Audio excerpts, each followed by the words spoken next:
بسم اللہ الرحمن الرحیم۔ السلام علیکم۔ آج ہمارے ساتھ بہاؤالدین زکریا یونیورسٹی ملتان کے ایسوسیٹ پروفیسر ڈاکٹر خاور نوازش موجود ہیں۔ ڈاکٹر خاور نوازش جو ہیں وہ بنیادی طور پر تنقید اور لسانیات پر تحقیق کا شوق رکھتے ہیں۔ آپ کئی برس سے تدریس سے وابستہ ہیں۔ کئی تصانیف منظر عام پر آ چکی ہیں جن میں مشاہیر ادب، خاردار سیاست میں ادب، زندگی اور سیاست، عطا الحق قاسمی کی تحریریں سیاسی اور سماجی تناظر میں، ارمغان ربینہ ترین، اردو اور ہندی وحدت سنویت شامل ہیں۔ آپ کئی تحقیقی منصوبے مکمل کر چکے ہیں، بے شمار تحقیقی مقالے لکھ چکے ہیں۔ تدریس کے ساتھ ساتھ بہاؤالدین زکریا یونیورسٹی ملتان کے شعبہ اردو کے تحقیقی جریدے کی ادارت کے فرائض بھی انجام دے رہے ہیں۔ ہم ڈاکٹر خاور نوازش سے باقاعدہ مکالمے کا آغاز کرتے ہیں۔ خاور صاحب، آپ اپنا اور اپنے خاندان کا مختصر تعارف کروائیے اور یہ بتائیے کہ اردو کی طرف کیسے آنا ہوا۔ جی بہت شکریہ ڈاکٹر تہمینہ۔ سب سے پہلے تو میں آپ کا شکر گزار ہوں کہ آپ نے اپنے اس بڑے اہم پلیٹ فارم سے مجھے موقع دیا اپنے خیالات آپ سے شیئر کرنے کا اور بہت سے اردو دنیا کے دوستوں سے متعارف ہونے کا۔ تو اس کے بعد آپ نے جو سوال کیا اس کے پہلے حصے کی طرف آؤں گا۔ بنیادی طور پر میرا تعلق تحصیل بورے والا ڈسٹرکٹ وہاڑی ہے، ملتان کا ایک، وہاں پنجاب کا، وہاں سے ہے۔ میرے جو آباء و اجداد ہیں وہ ہندوستان مشرقی پنجاب کے ضلع جالندھر کی اس وقت ریاست تھی کپورتھلا، وہاں سے ان کا تعلق تھا۔ میرے والد صاحب وہاں پہ پیدا ہوئے، وہاں ان کے گاؤں کا نام مجاہد پور تھا۔ تو وہاں سے مائیگریٹ کر کے میرے دادا اس وقت وہی اس ریاست کے جو کلیکٹر تھے، ان کے آفس میں ملازم تھے، ان کے ریڈر تھے، اور وہاں سے ہجرت کر کے سارا خاندان 1947 میں پاکستان آیا، اور یہاں پہ تحصیل بورے والا میں اس وقت ہمیں فیملی کو جو زمینیں وغیرہ تھی وہ یہاں پہ الاٹ ہوئی۔ تو یہیں پہ پھر ہمارا گاؤں جو ہے اس کا نمبر ہے 267 EB، تو وہیں پہ مقیم ہے۔ میری پیدائش اسی گاؤں میں ہوئی، اور جو میں نے بالکل ابتدائی تعلیم تھی وہ اسی گاؤں سے حاصل کی۔ اس گاؤں میں پرائمری اسکول تھا، وہاں سے۔ میرے والد صاحب ایک استاد تھے، اور وہ ایک SST ٹیچر سے پھر وہ ایک اسکول کے ہیڈ ماسٹر بنے وہاں پہ، اور پھر وہ اپنے ڈسٹرکٹ وہاڑی کے ڈپٹی ایجوکیشن آفیسر بھی بنے۔ تو ایک طرح سے گھر کے اندر جو ایک ماحول ملا وہ ایجوکیشن سے وابستگی کا ہی تھا۔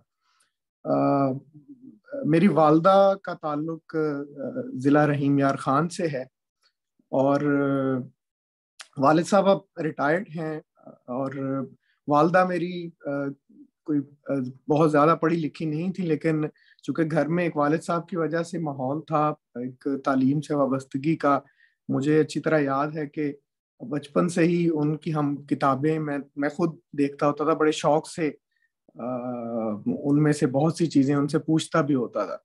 وہ انہوں نے ماسٹرز کیا تھا ہسٹری میں، وہ گورنمنٹ کالج ساہیوال اس وقت منٹ گمری ہوتا تھا، تو وہاں کے تعلیم یافتہ تھے۔ تو وہ گھر کے اندر ایک تعلیم سے وابستگی اور ایک تھوڑی سی علم کی لگن کا ایک جو ماحول ہے وہ ہمیں وہاں سے ملا۔ وہاں سے پرائمری کرنے کے بعد پھر جو بورے والا شہر کا ہائی اسکول تھا، گورنمنٹ ہائی اسکول، وہاں سے میں نے میٹرک کیا، اور اس کے بعد گورنمنٹ کالج بورے والا سے ہی گریجویشن تک تعلیم مکمل کی، اور پھر بہاؤالدین زکریا یونیورسٹی ملتان کے